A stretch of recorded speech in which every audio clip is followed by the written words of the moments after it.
Hello students, कैसे हैं आप सब। उम्मीद करता हूं अच्छे होंगे। ये इसलिए पूछ रहा हूं क्योंकि पता है पेंडेमिक टाइम चल रहा है, घर पे रहे होंगे सब आप लोग। घर पे रहो, अच्छे से पढ़ो लिखो, बस यही सोच के हम लोग अपना काम कर रहे हैं एज अ टीचर।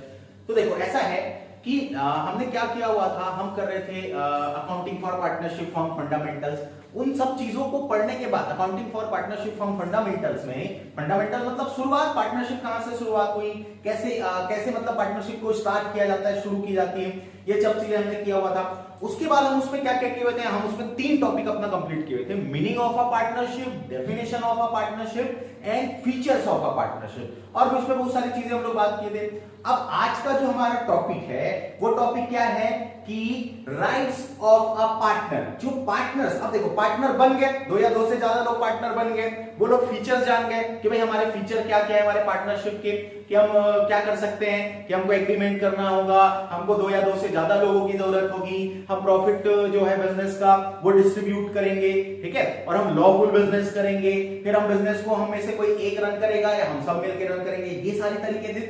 अब राइट्स ऑफ अ पार्टनर मतलब पार्टनर्स के अधिकार क्या होते हैं, जो साझेदार होते हैं, पार्टनर्स होते हैं, उनके अधिकार क्या होते हैं। सबको अपना अपना अधिकार मिलना चाहिए भैया, सबका अधिकार जरूरी है। तो पार्टनर्स के क्या राइट्स होते हैं, तो देखो यहां साफ साफ मैंने लिखा हुआ है कि पार्टनर्स के राइट्स क्या क्या होते हैं, क्या क्या उनको राइट्स हैं। तो देखो पहला नंबर पॉइंट लिखा हुआ है पार्टिसिपेशन इन द मैनेजमेंट। तो जितने भी पार्टनर्स होंगे, चाहे 2 पार्टनर हो, 200 पार्टनर हो, 100 पार्टनर हो, 50 पार्टनर हो, वो सारे के सारे पार्टनर्स को क्या होता है, ये राइट होता है कि participation in the management of business. मतलब बिजनेस का जो मैनेजमेंट है उसमें सारे के सारे पार्टनर जो है वो पार्टिसिपेट कर सकते हैं, उनको कोई दूसरा पार्टनर नहीं रोक सकता। इसलिए नहीं रोक सकता क्योंकि जितने भी लोगों ने पार्टनरशिप फर्म ज्वाइन किया है वो सबका ये राइट है कि वो उस जगह के ओनर हैं, एम्प्लॉय नहीं है। ओनर का ये काम है कि उसकी जब मर्जी होगी, जब वो मन चाहेगा, वो जाके मैनेजमेंट में पार्टिसिपेट कर सकता है।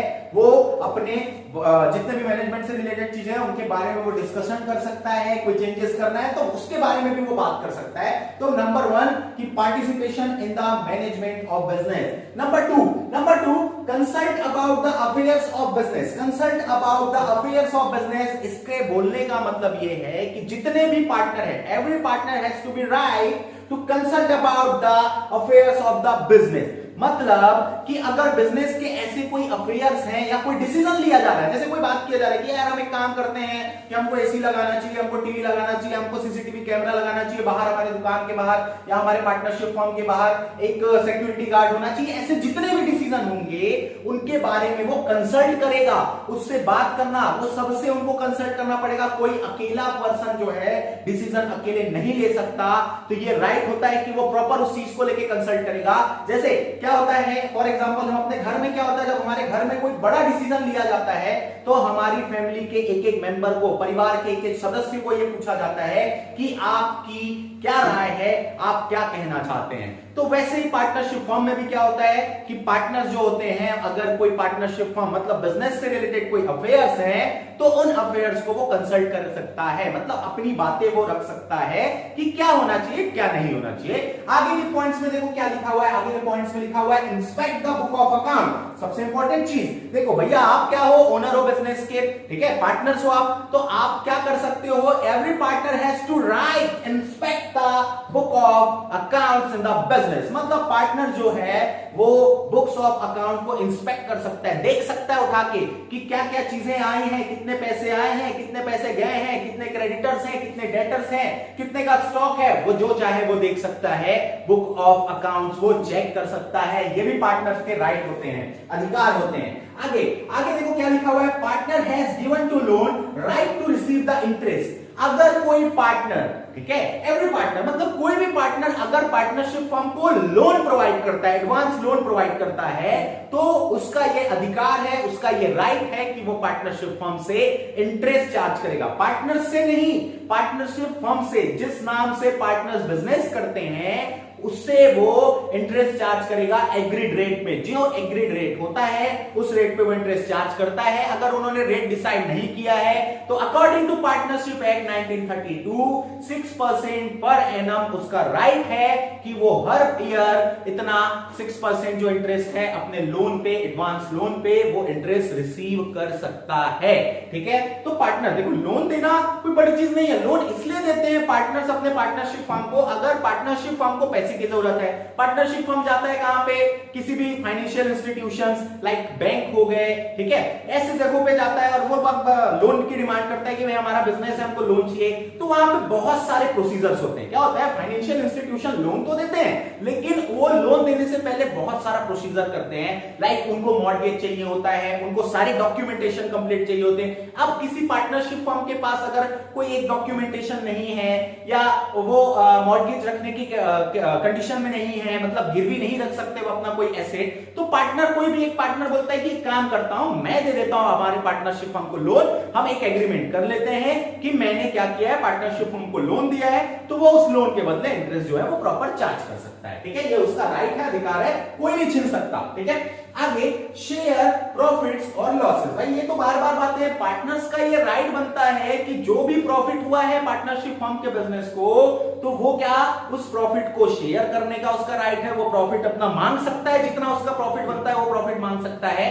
वैसे ही अगर पार्टनरशिप फर्म को कोई लॉस हुआ है तो उस लॉस को भी बियर करने का, मतलब उस लॉस के अमाउंट को उसको पार्टनरशिप फर्म को देने की भी रिस्पॉन्सिबिलिटी बनती है, उसको वो लॉस पार्टनरशिप फर्म को देना पड़ता है। तो every partner has to be right to share profit और लॉसेस। ओके, आगे नेक्स्ट पॉइंट में देखो क्या लिखा हुआ है, not to allow the admission of a new partner. अब ये बात ध्यान से सुनना, जैसे किसी पार्टनरशिप फर्म में 4 पार्टनर है, 4 पार्टनर है ABCD। अब A और B ये बोलते हैं C और D से कि यार हमारे बिजनेस में क्या बोलते हैं, पैसों की थोड़ी कमी चल रही है, काम करते हैं ना, E को एडमिट कर लेते हैं हमारे पार्टनरशिप फर्म में। तो जब तक सारे पार्टनर हां नहीं बोल देते हैं, C और D भी हां नहीं बोल देते हैं, तब तक E पार्टनरशिप फर्म में नहीं आ, तब तक E, जब वो लोग हां बोलेंगे तभी E जो है वो पार्टनरशिप फर्म ज्वाइन कर सकता है। अगर उन्होंने ना कर दिया तो E जो है वो पार्टनरशिप फर्म ज्वाइन नहीं कर सकता। अगर एक पार्टनर ने भी मना कर दिया कि नहीं, मैं नहीं चाहता कि कोई नया पार्टनर हमारे पार्टनरशिप फर्म में आए, तो नया पार्टनर पार्टनरशिप फर्म में नहीं आ सकता। सबका हां होना जरूरी है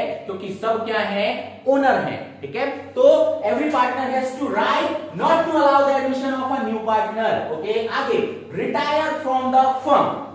देखो पार्टनर्स क्या होता है, पार्टनरशिप हम ज्वाइन करते हैं। ठीक है, वैसे पार्टनर्स देखो क्या होता है, पार्टनर्स एक बहुत टाइम तक, हर इंसान की कहानी है यार ये, क्या होती है हर इंसान की कहानी, वो लंबे समय तक काम करता है, करते करते थक जाता है तो उसको लगता है कि यार अब काम हो गया, इतना काम कर लिया है, पैसे भी बना लिए इतने सारे, ठीक है, अब जो बची कुची जिंदगी बच गई है उसको थोड़ा सुकून से, चैन से, आराम से बिताने का है। ठीक है, तो वो ये सोच के, या कोई और रीजन होते हैं उसके रिटायरमेंट के, बहुत सारे रीजन हो सकते हैं रिटायरमेंट के, या कोई दूसरा बिजनेस ज्वाइन करना चाहता है, ठीक है, और भी बहुत सारे तरीके हो सकते हैं उसके, या बहुत सारे उसके मतलब हो सकते हैं। तो अगर कोई पार्टनर ये चाहता है कि वो पार्टनरशिप फर्म से रिटायर होना चाहता है, रिटायर मतलब वो पार्टनरशिप फर्म छोड़ना चाहता है, तो उसको पहले से क्या करना होता है, पहले से उसको बताना होता है कि भैया, पहले से उसको क्या करना होगा, अपने लिए ये चीज प्रॉपर उसको बताना होगा कि मैं पार्टनरशिप फर्म छोड़ना चाह रहा हूं। ठीक है, ऐसा नहीं कि अचानक आप आए, सुबह सुबह आप नहा धो के पहुंचे अपने पार्टनरशिप फर्म और अपने पार्टनर्स के सामने बड़ा सा बम फोड़ दिया, मैं पार्टनरशिप फर्म छोड़ना चाहता, ऐसे नहीं छोड़ सकता।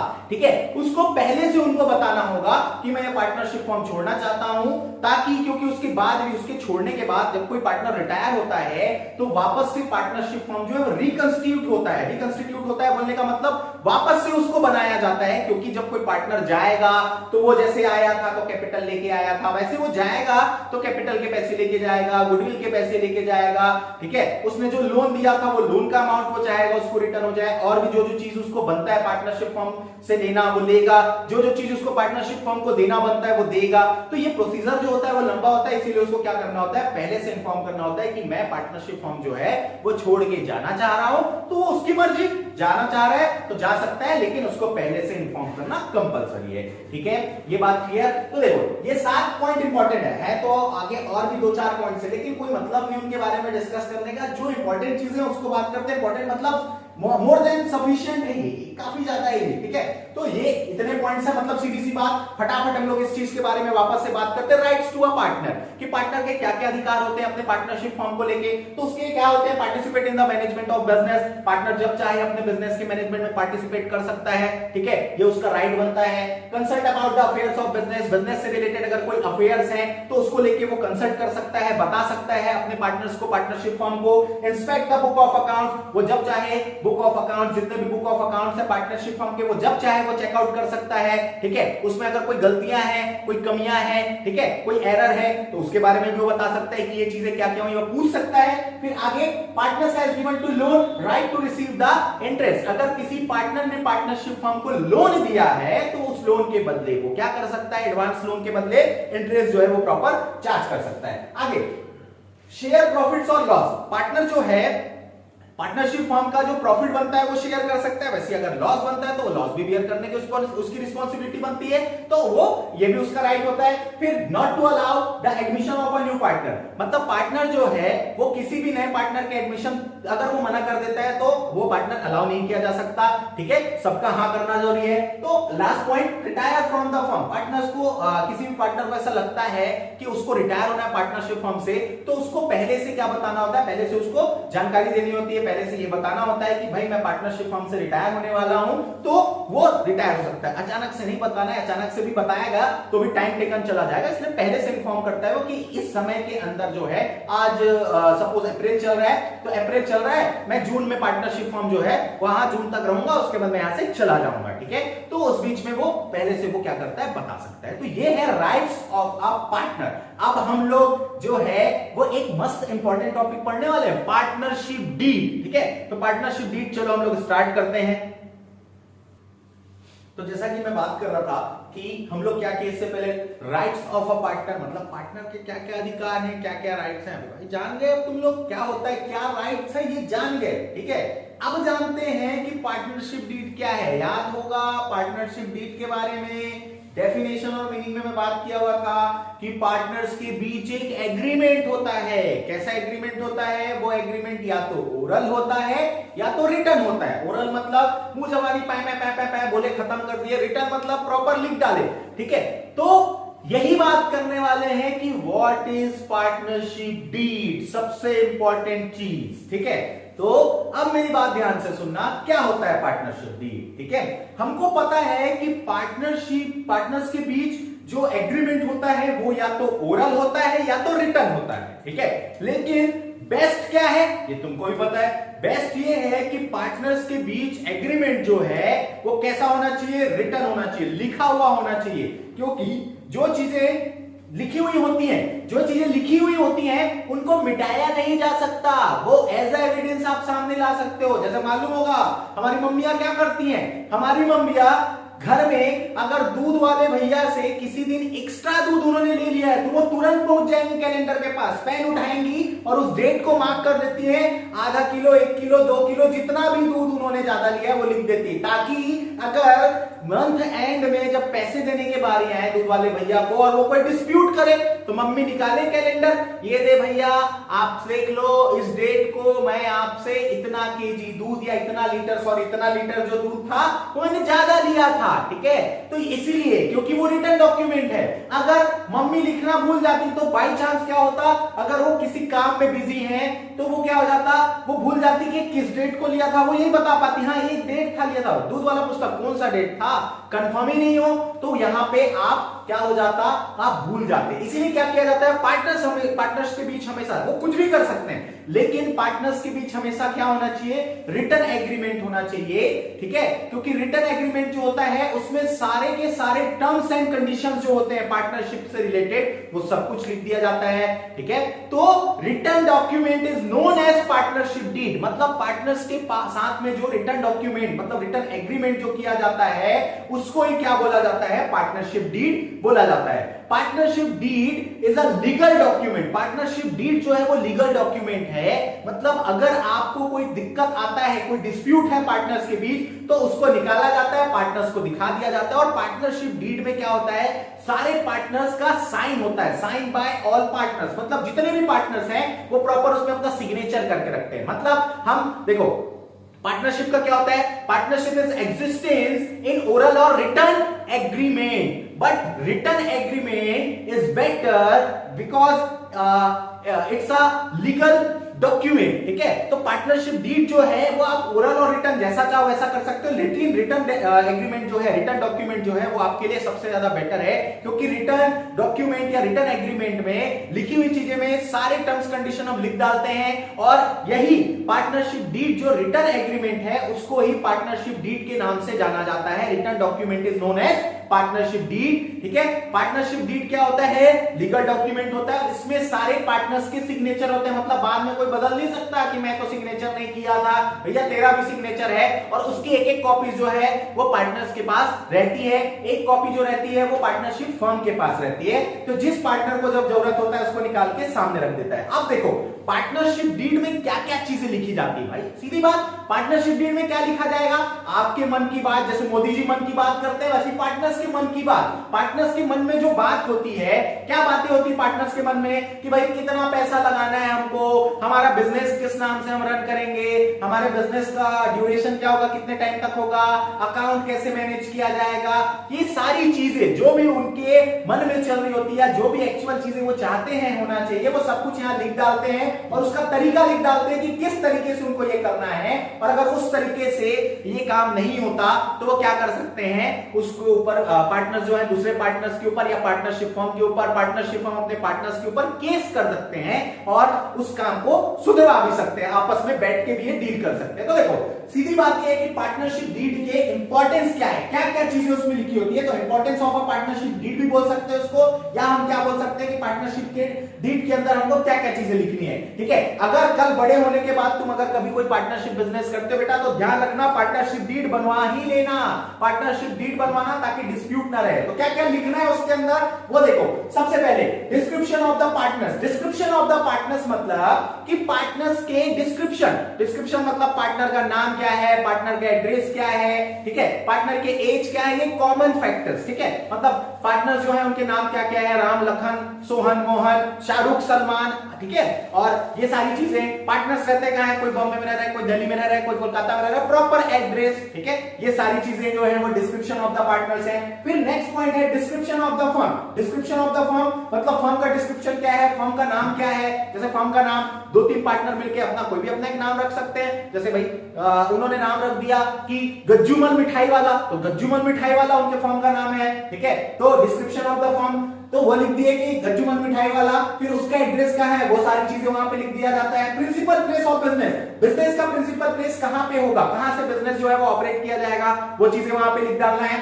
ठीक है। आगे देखो लिखा हुआ है नेचर ऑफ अ बिजनेस, कि बिजनेस का नेचर कैसा होगा, किस तरीके का वो बिजनेस का नेचर होगा, मतलब वो बिजनेस जो है वो क्या बोला जाए, अगर मैं बात करूं तो बिजनेस का नेचर कैसा होगा, कि बिजनेस सामान्य तरीके का होगा कि स्पेशल तरीके का बिजनेस किया जा रहा है कुछ, तो वो सारी चीजें वहां पे लिख देनी चाहिए। क्या जिस बिजनेस आप करने वाले हो, तो नेचर ऑफ द बिजनेस वो आपको लिख देना है।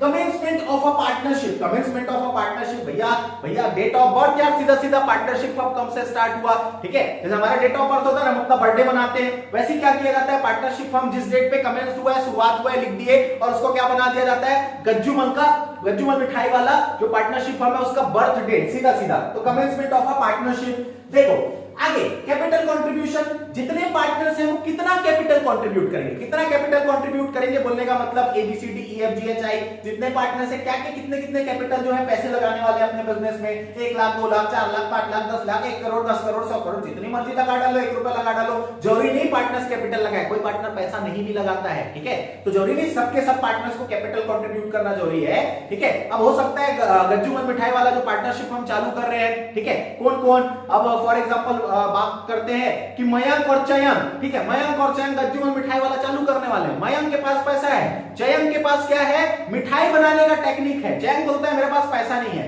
लेकिन मैं नौकर बन के काम नहीं करूंगा, मैं मालिक जैसा काम करूंगा, मिठाई बनाऊंगा लेकिन मालिक बन के बनाऊंगा, ठीक है। तो मयंक बोलता है चयन को एक काम कर भाई, ठीक है, पैसा मैं लगाता हूं, तो मेरा पार्टनर बन, मैं गल्ले में बैठूंगा, मैनेजमेंट संभालूंगा, ठीक है, जरूरत पड़ेगा तू आ जाना मैनेजमेंट संभालने, और मिठाई प्रॉपर तू बनाना, तेरे साथ बनाते बनाते मैं भी सीख जाऊंगा, एक टाइम आएगा दोनों मिठाई बनाना सीख जाएंगे। ऐसे भी पार्टनरशिप जो है पार्टनर जो है काम कर लेते हैं। तो कैपिटल कंट्रीब्यूशन जितना उन्होंने कंट्रीब्यूट किया है, जितने पैसे उन्होंने लगाए हैं, पूंजी लगाया है, वो यहाँ पे लिख दिया जाता है इंटरेस्ट ऑन कैपिटल। पार्टनर्स की मन की बात, ठीक है, जैसे मोदी जी की मन की बात वैसे पार्टनर्स की मन की बात। पार्टनर्स अगर चाहते हैं कि वो इंटरेस्ट ऑन कैपिटल लेना चाहते हैं, जितना उन्होंने कैपिटल इंट्रोड्यूस किया था बिजनेस में, जितने पैसे उन्होंने लगाए थे बिजनेस में, तो वो वहां पे प्रॉपर लिख देते हैं कि इंटरेस्ट ऑन कैपिटल वो लेंगे कि नहीं लेंगे, अगर लेंगे तो कितना परसेंट लेंगे, प्रॉपर लिख देना। वैसे इंटरेस्ट ऑन ड्राइंग, ड्राइंग का मतलब मैंने बताया हुआ था कि भाई ओनर को, प्रोप्राइटर को, मालिक को, वैसे पार्टनर्स को, क्योंकि पार्टनर्स भी ओनर होते हैं, ठीक है, उनको अगर अपने पर्सनल यूज के लिए कोई पैसे की जरूरत है, ठीक है,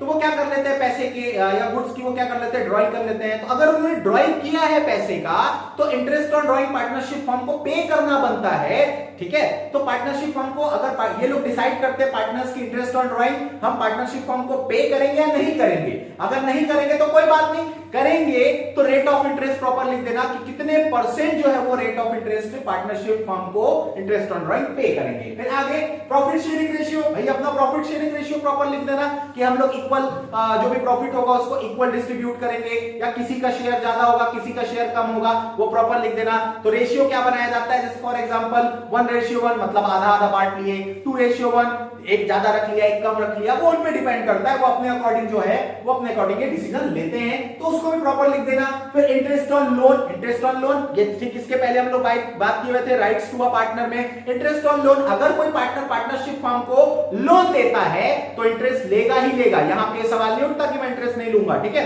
तो इंटरेस्ट लेगा ही लेगा। तो कितने परसेंट वो इंटरेस्ट लेगा वो प्रॉपर यहां पे लिख देना। फिर रेम्यूनरेशन टू अ पार्टनर, ये बात बच्चे लोग ध्यान से सुन लो, रेम्यूनरेशन में 3 पॉइंट आते हैं, मतलब मेथी जो है वो 3 पॉइंट रेम्यूनरेशन बोल दिया जाता है। सैलरी बोनस एंड कमीशन, जब भी सैलरी बोनस कमीशन की एक साथ बात होती है, सैलरी या कमीशन की एक साथ बात होती है, सैलरी या बोनस की एक साथ बात होती है, तो इसको क्या बोल दिया जाता है, रेम्यूनरेशन। तो रेम्यूनरेशन टू पार्टनर्स, पार्टनर्स अगर रेम्यूनरेशन लेंगे अपने बिजनेस से, सैलरी लेंगे, कमीशन लेंगे, बोनस लेंगे, तो कितना कितना लेंगे, क्या क्या लेंगे। भाई सैलरी वो लेना चाहते हैं तो क्या बोलते हैं, मयंक कितना सैलरी लेगा हर महीने, जयंत कितना सैलरी लेगा।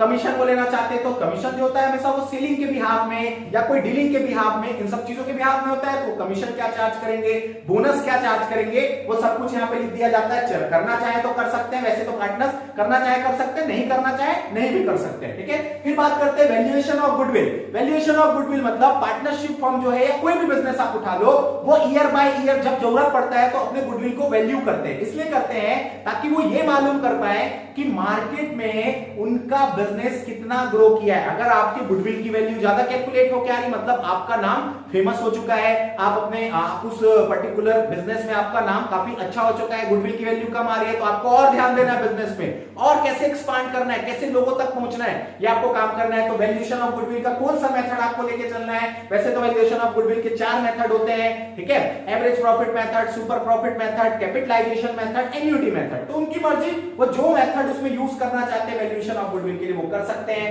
ठीक है। फिर एक और पॉइंट होता है वैल्यूएशन ऑफ गुडविल के लिए, यहां पे लिखा नहीं है लेकिन जान जाओ, valuation of asset. Valuation of asset का मतलब होता है अगर पार्टनरशिप फर्म को रिकंस्टिट्यूट करना है, क्यों, देखो रिकंस्टिट्यूट की बात कब आती है, जब पार्टनर्स जो होता है पार्टनरशिप डीड को चेंज करते हैं, मतलब अपना रेशियो चेंज कर सकते हैं, या कैपिटल कंट्रीब्यूशन को चेंज कर रहे हैं, या कोई पार्टनर की डेथ हो जाती है तो नया वापस से पार्टनरशिप फर्म को रिकंस्टिट्यूट करना होता है, या कोई पार्टनर रिटायर हो जाता है तो वापस से पार्टनरशिप फर्म को रिकंस्टिट्यूट करना पड़ता है। तो इन केसेस में जब पार्टनरशिप फर्म को रिकंस्टिट्यूट किया जाएगा तो पार्टनरशिप फर्म के जो एसेट्स होते हैं उनकी वैल्यूएशन की जाती है, और लायबिलिटी को देखो यहां पे क्या होता है, एसेट्स, रीअसेसमेंट ऑफ एसेट्स, ठीक है, और लायबिलिटीज की जो कुछ कैलकुलेशन है वो भी किए जाते हैं यहाँ पे। तो वैल्यूएशन ऑफ एसेट, आपको वैल्यूएशन ऑफ एसेट का कौन सा मेथड लेके चलना है वो भी चीजें यहाँ पे प्रॉपर लिख देते हैं। फिर बात करते हैं settlement of account. Settlement of account मतलब यही चीज है, अगर कोई पार्टनर रिटायर होता है पार्टनरशिप फर्म से, अगर किसी पार्टनर की डेथ हो जाती है, या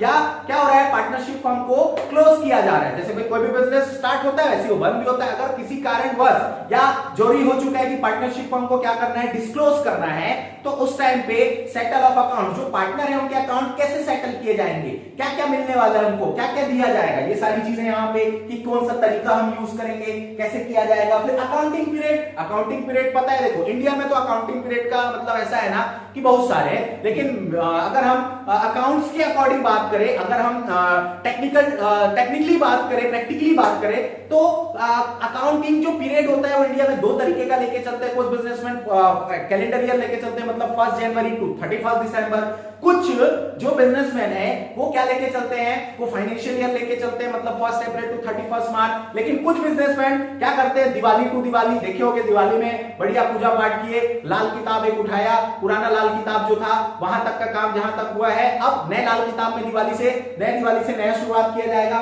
तो आपके ऊपर डिपेंड करता है कि आप अकाउंटिंग पीरियड कौन सा लेके चलते हो, ठीक है। फिर हम बात करते हैं राइट्स एंड ड्यूटीज कि पार्टनर्स के क्या क्या राइट्स होंगे, पार्टनर्स की क्या क्या ड्यूटीज है। भाई पार्टनर के राइट है कि जब वो बुक ऑफ अकाउंट चेक कर सकता है, मैनेजमेंट में पार्टिसिपेट कर सकता है, प्रॉफिट शेयर कर सकता है, वो किसी नए पार्टनर के एडमिशन को रोक सकता है जब उसको चाहे, तो पहले से इन्फॉर्म करके, मतलब पहले इन्फॉर्म करना है, उसके बाद वो पार्टनरशिप फॉर्म से रिटायर हो सकता है। वैसे उसकी ड्यूटीज भी होते हैं, उसको काम करना कंपलसरी है। भैया ऐसा नहीं कि आपकी कोई ड्यूटी नहीं है, तो पार्टनर्स की ड्यूटीज क्या क्या है, राइट्स क्या क्या है, वो चीज यहाँ पे लिख दिया जाता है। फिर ड्यूरेशन ऑफ अ पार्टनरशिप, देखो पार्टनरशिप का एक स्पेसिफिक ड्यूरेशन भी हो सकता है, मतलब आप ऐसा भी चाहते हो कि जब तक चल रहा है चलने दो, या स्पेसिफिक ड्यूरेशन का मतलब कि पर्टिकुलर ये काम हम जो है ये डिसाइड किए कि पर्टिकुलर एक पूल का कंस्ट्रक्शन है या पर्टिकुलर एक बिल्डिंग का कंस्ट्रक्शन है, तो इस तरीके का कुछ आपने ऑर्डर लिया और आपने पार्टनरशिप ज्वाइन कर लिया, उसको पार्टनरशिप में फॉर्म करा लिया। जैसे ही वो काम खत्म हुआ तो पार्टनरशिप का जो ड्यूरेशन है कि वो कितने टाइम तक का हो सकता है, कितने ईयर तक का हो सकता है, कितने, तो ये आप पे डिपेंड करता है,